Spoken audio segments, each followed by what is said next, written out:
Hey guys, today I'm going to try my best to summarise with a few examples what voltage is.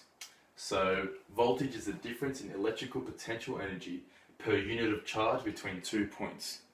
Very basically, voltage behaves like a pushing force, pushing electrons around an electrical circuit that creates an electric current. For example, here I've drawn a basic circuit with a light bulb. Electrons are pushed away from the negative side and they're drawn by the positive side. This explanation can sound quite complicated and difficult to grasp, so I'm going to try my best to break it down so we can get a much simpler understanding of what voltage is.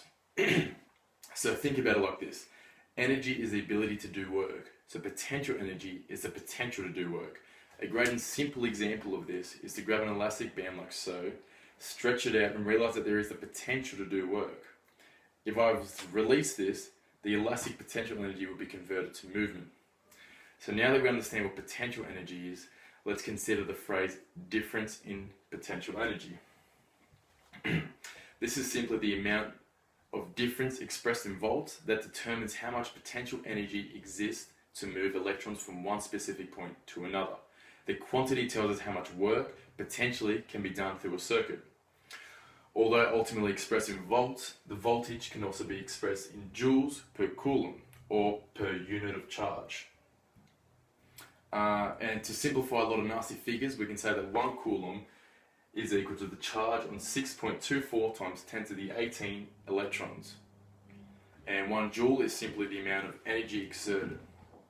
So now let's focus on this last phrase that I've written here, the difference between 2 points. We must remember that voltage is always relative. For example, if we were handed a 10-volt battery, like the one I've drawn down here, we simply assume the battery is made up of 10 volts. What we should really say is that there is an electric potential difference between this negative terminal and this positive terminal. There is a difference of 10 joules for every coulomb that flows out of the battery, which is what ultimately makes this a 10-volt battery. Hope you've enjoyed the video and I've explained myself clearly.